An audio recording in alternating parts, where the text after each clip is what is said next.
Those familiar with the historical document titled The Death Collector will know that there is a secret department at the British Museum in London.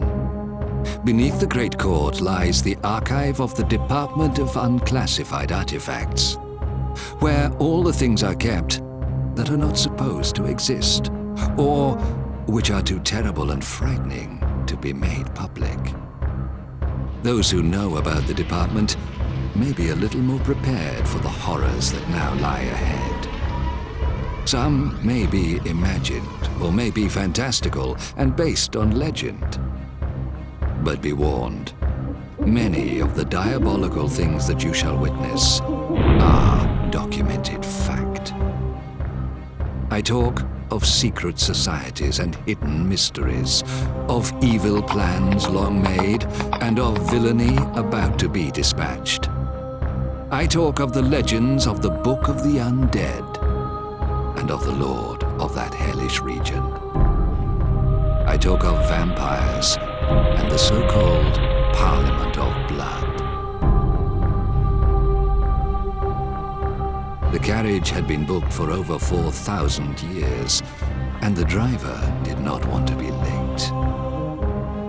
The woman wore a large cloak, and the deep red of the material bled into the misty air so it seemed to glow around her. There was no breath from her scarlet lips. Her cold eyes seemed to burn.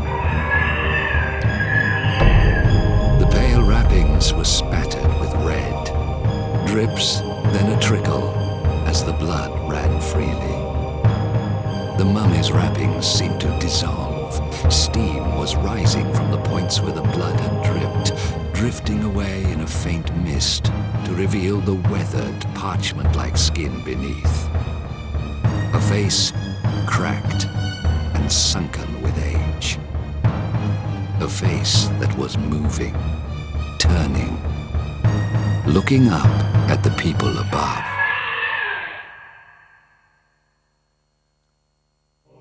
The stone wall of the tunnel glistened as if it was sweating. George ran his hand down the stone, feeling the viscous, wet surface. But it didn't feel like water. Clarissa's laughter echoed down the tunnel, but George was staring at the palm of his hand where he had pressed it to the wall. It had come away damp, smeared, dark, and as crimson as Clarissa's cloak. The wall was a mass of crisscrossing pipes and cables and tubes. The sound of the pumps seemed to grow as the light increased, a great heartbeat of sound that emanated from the creature attached to the wall. Behold, Arabis, he is awake! Behold, the Lord of the Undead! It is 1886. And our heroes must separate the terrifying truth from the lies and fiction. Sir William, curator of the Department of Unclassified Artifacts. George, his brave assistant. Eddie, the former street urchin and reformed pickpocket. And Liz, the aspiring actress. They will all play their part in the battle to defeat the Parliament of Blood. Pray they succeed, or else we shall all be doomed.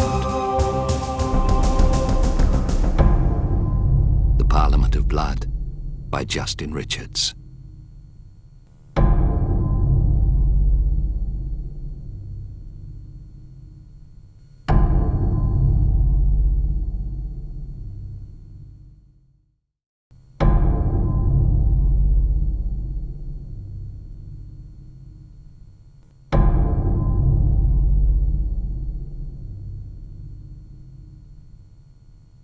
The Parliament of Blood.